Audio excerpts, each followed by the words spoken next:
Subsequent to that, we put together an RFQ document and published that. Put together a panel to evaluate those. We only had one respondent. We went ahead and conducted interviews with that respondent, and we feel that they are well qualified to conduct this work. And this item is to approve a contract with that firm, Lockwood, Andrews, and Newnham, and we call them by their acronym LAN. I have on the phone, or I had on the WebEx, if they're still with us, Steve Gilbreth and Scott Harris with LAN, if we want to direct any questions to them. Next slide. I think everybody knows this is located on North Beach. Next slide. The canal is conceived to exist largely in the right-of-way between Timon and Surfside, and on the south end, partly in the right-of-way that's going to be vacated with the demolition of the existing harbor bridge. And there's also some connections at Breakwater, and then out to the north to provide circulation. The main navigation inlet was proposed to be at Breaker Avenue. Next. These are two images from the urban engineering report that were included in the ordinance. This is a cross-section of a navigable canal, and then the other image is kind of an overview of the project limits, horizontal limits, that was also included as an exhibit to that ordinance. Okay, next slide. So the scope of this first phase of work is to answer some fundamental questions about this project. Basically, what is it? What is the project scope? What are the project limits? And what are the benefits it's going to provide? Will it work to help the drainage situation? And what are the technical and regulatory obstacles that need to be addressed with a project design? They're anticipating that we need 6 months to complete this first phase of work, which should take us towards the end of the calendar year. And that concludes my presentation, and I'll open up the floor to any questions. Mr. Roy? First of all, thank you for the update. This is probably, while I'm running around the district and the area, especially in North Beach, probably the number one question a lot of people ask are where are we at with the North Beach project. And I'm glad that we're able to come forward, do this presentation to show that we are continuing to move in that direction, continuing to do the things that we said that we would that we had outlined before in terms of this project. And I think this design phase is very important. And that's more than anything. Again, I just want to make sure that any of the constituents in District 1 understand that we're committed to going forward as we said. So again, I want to thank the city manager and your staff. We look forward to being able to get the results and take the next step, which would be phase 2. So thank you. Mr. Barrera? Thank you, Mayor. I guess I just have, what if, what happens, I guess, Peter or Jeff, if during the course of their process of their review, they recognize, they feel that a canal is probably not the best course of action. We'll come to this. We'll bring that policy recommendation to the City Council and see how the body wants to move forward. The contract's designed to do that, is to ask a couple of questions and get us professional information back to the city and the City Council. So one, what is it? You may not like the design after they say, you know what, this is how you're going to have to get in the canal, this is how you'll get out. Or they may say, you know what, the drainage is not, it's not going to help the stormwater or the tidal flooding as much as we thought. Or It won't be navigable. It could be a whole series of things. And on the positive side, it could be a lot of good reporting as well. Yeah. So either way, we'll be back to the board here, to the City Council, to see how to proceed. The continual work, Councilman Roy mentioned phase 2, that will be done with this contractor. We don't have to go back out for another RFP. LAN will be used here on out until we complete this part of the analysis. So this has 2 big questions that get answered, and those results we'll bring to the council to see how does the body want to proceed forward, the full City Council. Okay, excellent, excellent. Thank you. Mr. Roy? I just wanted to expound on that I just want to remind everybody, because we haven't really talked about this, the North Beach Canal in quite some time. But just to remind everybody, especially the public that's listening, that this was a project that was put in place because first and foremost our concern was flooding. And so the findings that we hopefully will get from this, we'll learn some things, we'll have a better idea, and make sure that we do the right thing for our taxpayers and everyone that's involved in the future, and do the right thing. So again, I'm looking forward to this. Mr. Smith? Thank you. Mr. Edmonds, this is a fair-sized engineering contract. Can you give us some color on why we only had one firm proposed to it? I would really just be speculating. It was advertised the way that we normally advertise, and we gave them the amount of time that they normally have to develop their statement of qualifications, and then just had this one respondent. Okay.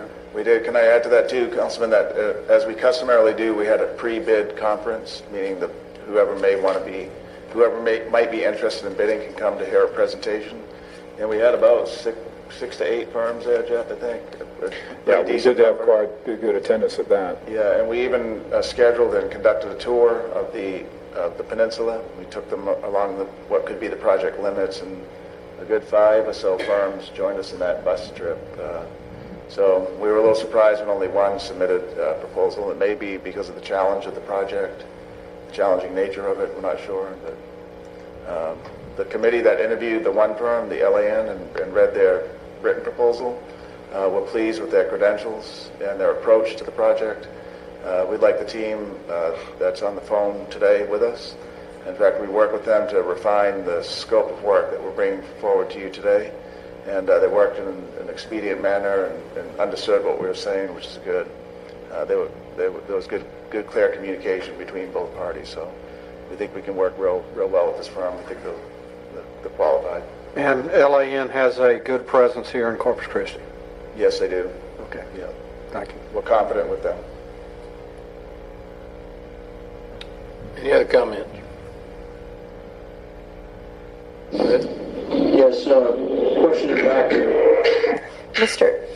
In your presentation, you had some outlined items for the scope of the project, but that was not in the Exhibit A of the scope. Is there a reason why there's a difference there? Could you repeat the question? Okay, in your presentation, you outlined some bullet points for the scope of the project, but that's not really delineated in Exhibit A of the agreement or the contract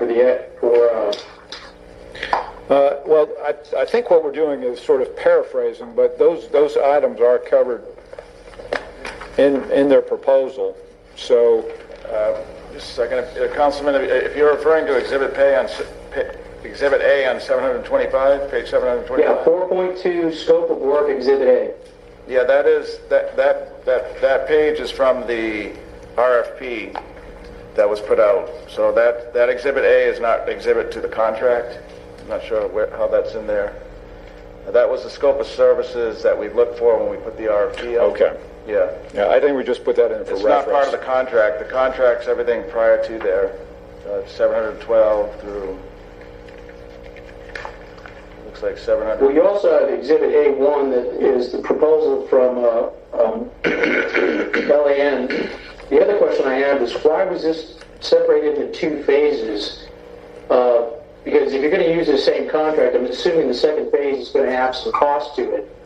will we see that amendment to that cost, or is this going to be just something that you're going to approve on your end?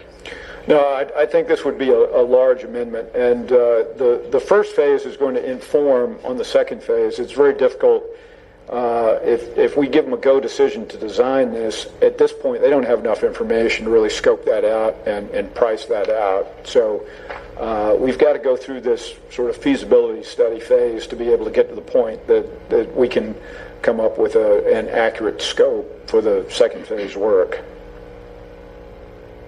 So you're looking to do the feasibility study here to determine whether or not there's a project, you can do a cost estimate on the project? Wouldn't it be simple enough to kind of do that at the same time? Can I add to that for Jeff? So this I wouldn't refer to this as a feasibility study. This is more of a design. It's a design phasing, and we know that it's more a design. We're trying to figure out what is the project, have the firm confirm for the city council, based on our direction, what is the contract, what is the project, and then secondly, will it work as we think it might work?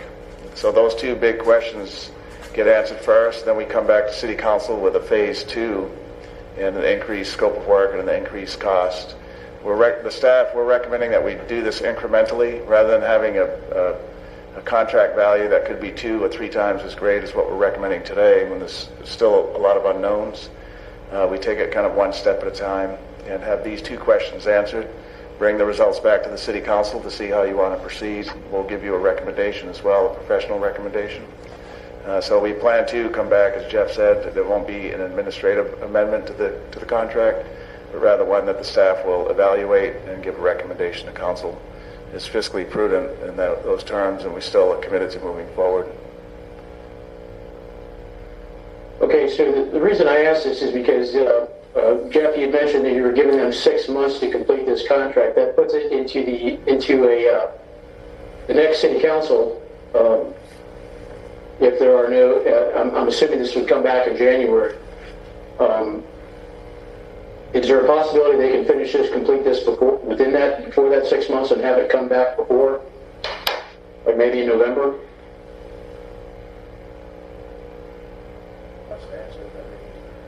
I don't know if the firm wants to answer, they're on the phone, but... This is Steve Gilbreth with LAN. Can you hear me? Yes, sir. Okay. Mayor and council members, thank you. We do have a pretty aggressive schedule with the 6 months. It's in everybody's benefit to finish it quicker. But we did scale it back a little bit when we were negotiating the contract. I don't want to commit that we can finish it, a month or 2 months earlier.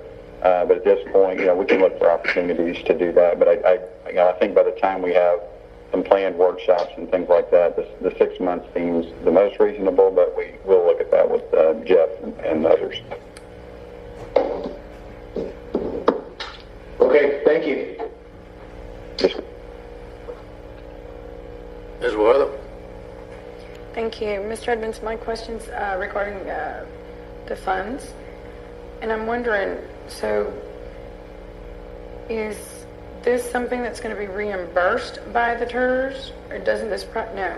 No, the TERS isn't going to pay for this. This is It coming. never was, or can you remind us how that? So we had, last year in October, November, December timeframe or so, we told the council we would identify funds if we wanted to proceed with some type of a contract like this.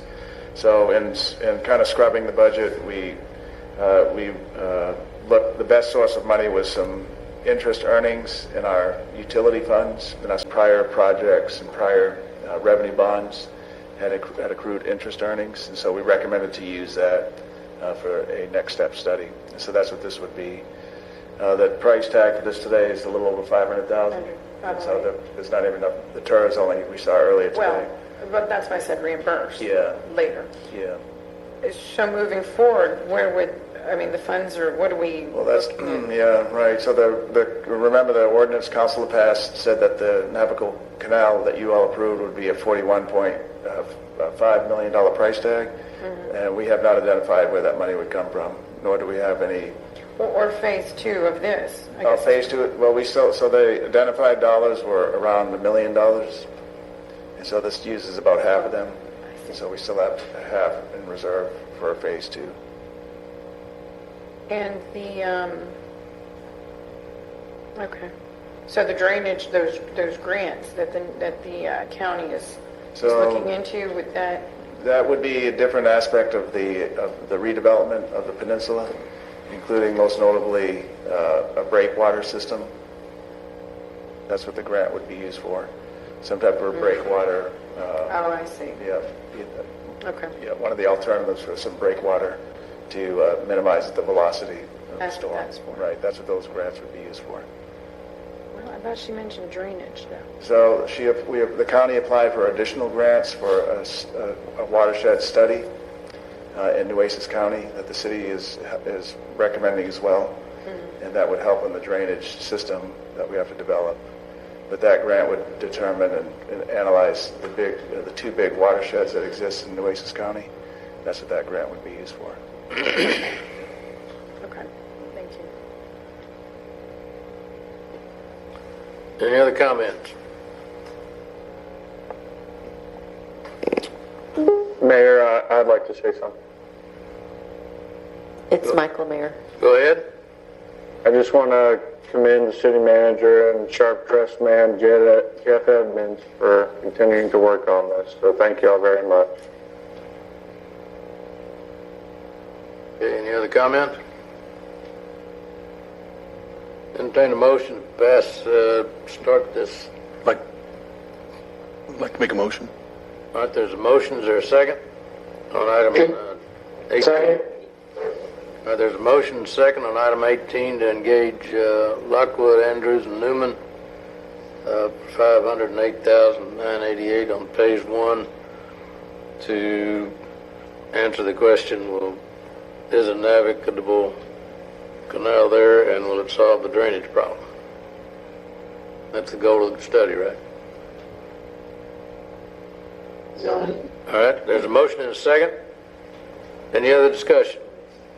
Was there any written comment on this one that's submitted on this agenda? No, sir. No written? All right, no comment, public comment on this one then. If you, I don't hear you. Ms. Wardo, your light's still on, or is that a new light? Okay. No new lights are on, then call the roll, please, on item 18. So for passage of ordinance 18 on its first reading, Mayor McComb. Aye. Councilmember Smith. Aye. Barrera. Garza. Guajardo. Hernandez. Aye. Hunter.